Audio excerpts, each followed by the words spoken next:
नमस्कार, KKD news में आपका स्वागत है। मैं हूं आपके साथ नम्रता शर्मा। ये नजर डालते हैं खबरों पर। भोपाल में रियल एस्टेट की एक दिवसीय बैठक। राजधानी भोपाल के मेपल होटल में रियल एस्टेट का कार्यक्रम आयोजित किया गया, जिसमें राजधानी सहित देश के बड़े उद्योगपति और रियल एस्टेट के कारोबारी उपस्थित हुए।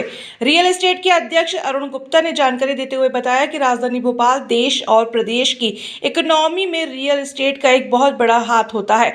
सीधे तौर पर देखा जाए तो 400 से ज्यादा इंडस्ट्रीज पर फर्क पड़ता है। भोपाल शहर से अच्छा ग्रोथ हो सकता है।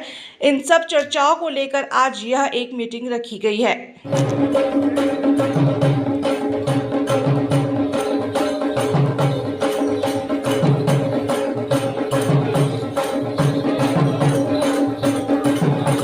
और उनकी एजुकेशन बढ़ाना, तो जिस तरह से वो और उसमें अच्छे से काम कर सकें इस क्षेत्र में, और अपने हमारे संगठन को मजबूत करने में उसकी सदस्यता बढ़ानी है। तो ये तीनों इसके उद्देश्य हैं। इस संगठन में अभी कितने लोग?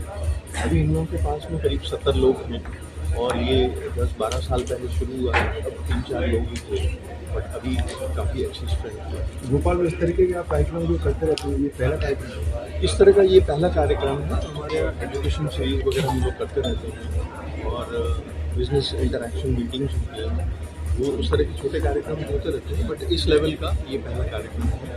और एजुकेशन सीरीज के बारे में हमारे राकेश जी आपको बताएंगे। ये चेयरमैन हैं PR के और एजुकेशन सीरीज। राकेश अग्रवाल जी, आप जी, मीडिया प्रभारी, चेयरमैन PR एजुकेशन।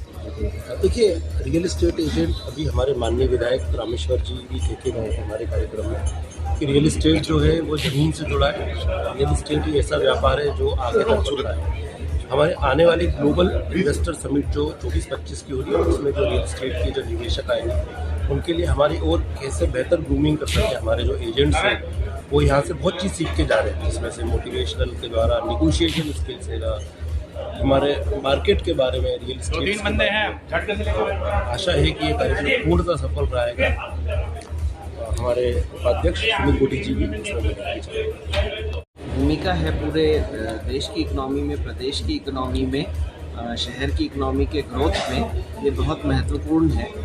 ये लगभग 400 प्रकार की अलग अलग इंडस्ट्रीज़ को डायरेक्टली इनडायरेक्टली अफेक्ट करता है, और रियल एस्टेट ऑर्गेनाइज सेक्टर के तौर पे इवॉल्व हो, ग्रो हो, यही उद्देश्य के साथ। और भोपाल एक ऐसा शहर बनते जा रहा है जो कि पूरे प्रदेश में, देश में मध्य में स्थित है, तो यहाँ से सभी प्रकार की सुविधाएं और ग्रोथ अच्छी हो सकती है।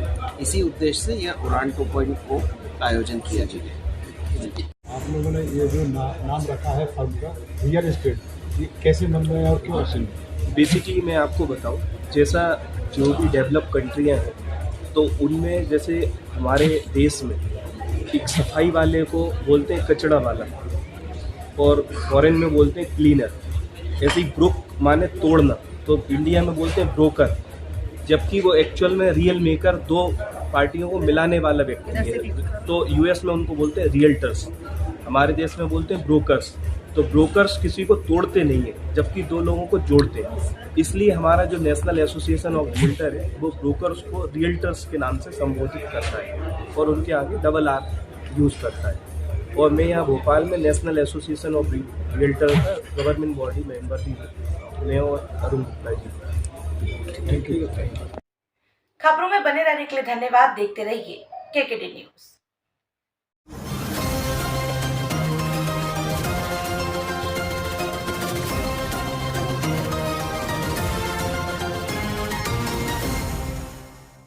अरेरा हिल्स में नाहर हॉस्पिटल के पास हुई लूट का खुलासा। अपराध में लूटी गई ज्वेलरी की कीमत करीब 8 लाख रुपए। अपराध में प्रयुक्त मोटरसाइकिल की कीमत 50,000 रुपए का मशरूका जब्त।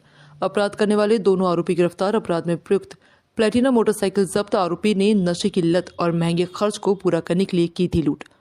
यूपी और राजस्थान की टूरिस्ट प्लेस घूमने गए थे आरोपी। फरियादी की ज्वेलरी, नेकलेस, कान के झुमके, सोने चांदी के सिक्के और अंगूठी जब्त। वारदात को 1 माह से लंबित होने से पुलिस उपायुक्त जोन 2 ने किया था SIT का गठन। SIT ने 5 दिनों में किया आरोपी को गिरफ्तार और लूटा हुआ मशरूका जब्त। नहीं, 2 ही राजस्थान भाते और महंगे शौक हैं इनके, ऐसा कुछ आया जाता है। अब ये तो बात सही है कि इनकी जो वेशभूषा है इसको आप देख करके नहीं बता सकते कि चोर और लुटेरे हैं। ये बहुत अच्छे जेंटलमैन की तरह दिखते हैं और इनके सभी लग्जरी जो भी शौक हैं वो हैं। सर पहले भी क्या इस तरह की घटनाओं को अंजाम दिया आरोपी?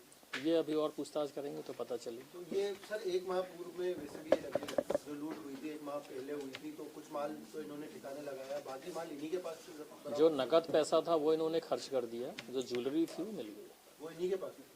हाँ, इन्होंने छुपा के रखा। रात में थे क्या, उसको भी कहीं ठिकाने लगाया? हाँ, निश्चित रूप से भेजते अगर जल्दी नहीं पकड़ते तो हम। सर इन लोगों का बैकग्राउंड क्या, कितने अपराध हैं लोगों को? ये अभी हम पता कर रहे हैं इनका कितने चोरियों के हैं अपराध। चोरी करने का कोई खास मकसद है? अपने खर्च पूरे करना। सर टोटल कितने की हुई थी? ये टोटल 8 लाख रुपए की। इसमें से कितने की रिकवरी हुई? इसमें से जो जेवरात हैं वो 1-2 सामान छोड़ करके पूरे हो गए हैं। उसमें जो चांदी का सामान है और जो नकद पैसा जो पर्स में था वो इन्होंने खर्च कर लिया। सर इनको क्या पहले से जानकारी थी कि इतना सब सामान है? सर थाना अरेरा इसमें लूट का मामला आया। 1 महीने पहले एक पर्स लूट की घटना हुई थी थाना अरेरा हिल के पीछे की मालवीय नगर की तरफ। एक महिला हैं संगीता तनवानी जो मार्केटिंग में आई थी, तो उनको पर्स छीन करके एक मोटरसाइकिल वाले 2 लोग थे वो छीन के भागे थे। तो उसमें पुलिस की पूरी तहकीकात हुई तो पूरा माल रिकवर किया है और उसमें जो शामिल थे 2 आरोपी उनको भी पकड़ा है और थोड़ा सा माल अभी बाकी है, एक जगह और दिया हुआ है। तो करीब 90% माल की रिकवरी हो गई है और ये पूरा माल जो है आप देख रहे हैं पूरा एंटीक में गोल्ड और डायमंड का है। तो 4 लाख से ज़्यादा का इनका हार है और मतलब टोटल 8 लाख की रिकवरी है। और ये जो 2 आरोपी पकड़े हैं उनमें से एक का नाम है दिनेश नरवरिया और दूसरा है संदीप डांगी। ये दोनों जो है अयोध्या नगर थाने के दामखेड़ा में रहते हैं और इनके भी पुराने कुछ क्रिमिनल रिकॉर्ड्स हैं जिनके बारे में अभी हम पता कर रहे हैं और अभी हम इनकी और पुलिस रिमांड लेकर के और पूछताछ करेंगे कि और किन घटनाओं में ये शामिल हो सकते हैं और जो थोड़ा बहुत माल बचा है उसको भी रिकवर करने का प्रयास करेंगे। बाकी आप अभी फरियादिया यहाँ बैठी हुई हैं, इनसे आप खुद पूछेंगे कि घटना किस प्रकार से हुई और उनका क्या माल सही मिला कि नहीं मिला, पूरा ये आपको फरियादी ही बता देंगी। और इस घटना में मैं अपनी टीम की तारीफ़ करना चाहूँगा जिसमें सब इंस्पेक्टर संतोष जो आनंद नगर चौकी प्रभारी हैं इनके लेकर के हमने एक नई टीम बनाई थी जिसने पूरी रात दिन मेहनत करके इस केस को निकाला है। और ये आरोपी जो हैं अयोध्या जो उत्तर प्रदेश से भी भागे थे और वहाँ जाके ललितपुर के पास में इनको पकड़ा है और पूरे माल की रिकवरी की है। मेरा नाम संगीता तनवानी है।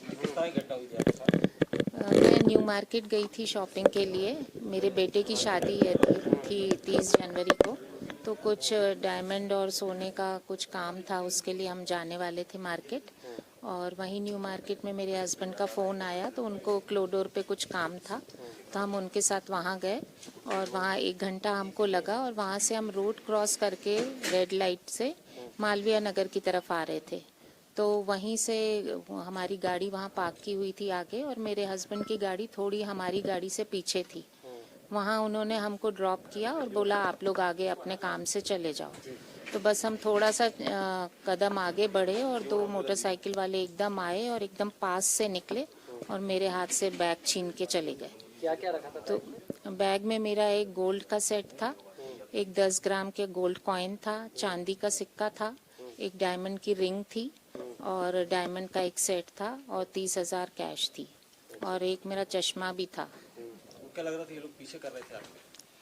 नहीं, हमने ऐसा महसूस नहीं किया, लेकिन जब हमको ये सीसीटीवी कैमरास में दिखाया तो हमने इनको पहचाना। तब वो कुछ दूर से हमारा पीछा कर रहे थे और वेट कर रहे थे कि कब ये मेरे हस्बैंड अपनी गाड़ी से अलग जाएं और ये हमको आगे मिले तो हम इनका इजीली खींच सके पर्स। पुलिस ने आरोपियों को पकड़ लिया। उनके लिए तो मैं बहुत तारीफ करना चाहूँगी कि बहुत अच्छे से उन्होंने अपना काम किया है और हमको उम्मीद नहीं थी कि इतनी जल्दी हमको कुछ इसका मिल सकता है।